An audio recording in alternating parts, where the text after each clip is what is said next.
तो दोस्तों नमस्कार। आज की कहानी है विक्रमादित्य और पिशाचिनी की। तो चलिए सुनते हैं विक्रमादित्य और पिशाचिनी की कहानी। एक दिन राजा विक्रमादित्य अपने शयन कक्ष में सो रहे थे। अचानक उनकी नींद करुण क्रंदन सुनकर टूट गई। उन्होंने ध्यान लगाकर सुना तो रोने की आवाज़ नदी की तरफ से आ रही थी और कोई स्त्री रोई जा रही थी। विक्रम की समझ में नहीं आया कि कौन सातुक उनके राज्य में किसी स्त्री को इतनी रात गए बिलख बिलख कर रोने को विवश कर रहा है। उन्होंने तुरंत राज परिधान पहना और कमर में तलवार लटकाकर आवाज़ की दिशा में चल पड़े। शिप्रा के तट पर आकर उन्हें पता चला कि वह आवाज़ नदी के दूसरे किनारे पर बसे जंगल से आ रही है। उन्होंने तुरंत नदी में छलांग लगा दी तथा तैरकर दूसरे किनारे पर पहुँचे। फिर चलते चलते उस जगह पहुँचे जहाँ से रोने की आवाज़ आ रही थी। उन्होंने देखा कि झाड़ियों में बैठी एक स्त्री रो रही है। उन्होंने उस स्त्री से रोने का कारण पूछा।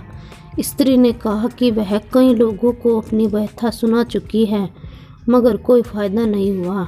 राजा ने उसे विश्वास दिलाया कि वे उसकी मदद करने का हर संभव प्रयास करेंगे। तब स्त्री ने बताया कि वह एक चोर की पत्नी है और पकड़े जाने पर नगर कोतवाल ने उसे वृक्ष पर उल्टा लटका टंगवा दिया है। राजा ने पूछा, क्या वह इस फैसले से खुश नहीं है?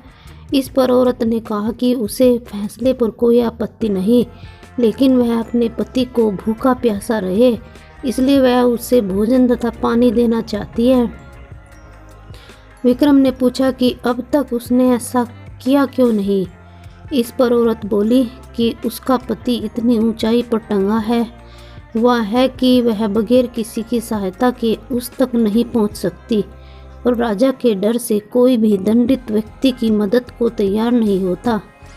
तब विक्रम ने कहा कि वह उनके साथ चल सकती हैं। दरअसल वह औरत पिशाचिनी थी और वह लटकने वाला व्यक्ति उसका पति नहीं था। वह उसे राजा के कंधे पर चढ़कर खाना चाहती थी। जब विक्रम उस पेड़ के पास आए तो वह उस व्यक्ति को चट कर गई। तृप्त होकर विक्रम को उसने मनचाही चीज मांगने को कहा। विक्रम ने कहा वह अन्नपूर्णा प्रदान करे जिससे उनकी प्रजा कभी भूखी नहीं रहे। इस पर वह पिशाचिनी बोली कि अन्नपूर्णा देना उसके बस में नहीं, लेकिन उसकी बहन प्रदान कर सकती है। विक्रम उसके साथ चलकर नदी किनारे आए जहाँ एक झोपड़ी थी। पिशाचिनी के आवाज़ देने पर उसकी बहन बाहर निकली। बहन को उसने राजा का परिचय दिया और कहा कि विक्रमादित्य अन्नपूर्णा के सच्चे अधिकारी हैं, अतः वह उन्हें अन्नपूर्णा प्रदान करे। उसकी बहन ने सहर्ष अन्नपूर्णा उन्हें दे दी। अन्नपूर्णा लेकर विक्रम अपने महल की ओर रवाना हुए। तब तक भोर हो चुकी थी। रास्ते में एक ब्राह्मण मिला। उसने राजा से भिक्षा में भोजन मांगा। विक्रम ने अन्नपूर्णा पात्र से कहा कि ब्राह्मण को पेट भर भोजन कराए। सचमुच तरह तरह के व्यंजन ब्राह्मण के सामने आ गए। जब ब्राह्मण ने पेट भर खाना खा लिया तो राजा ने उसे दक्षिणा देना चाहा। ब्राह्मण अपनी आंखों से अन्नपूर्णा पात्र का चमत्कार देख चुका था, इसलिए उसने कहा, अगर आप दक्षिणा देना ही चाहते हैं तो मुझे दक्षिणा स्वरूप यह पात्र दे दें ताकि मुझे किसी के सामने भोजन के लिए हाथ नहीं फैलाना पड़े। विक्रम ने बेहिचक उसी क्षण उसे वह पात्र दे दिया।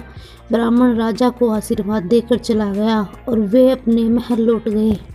दोस्तों कहानी बहुत इंटरेस्टिंग है। वीडियो पसंद आई तो लाइक शेयर और सब्सक्राइब ज़रूर करें। मिलते हैं नेक्स्ट वीडियो में एक नई कहानी के साथ। तब तक के लिए जय हिंद जय भारत।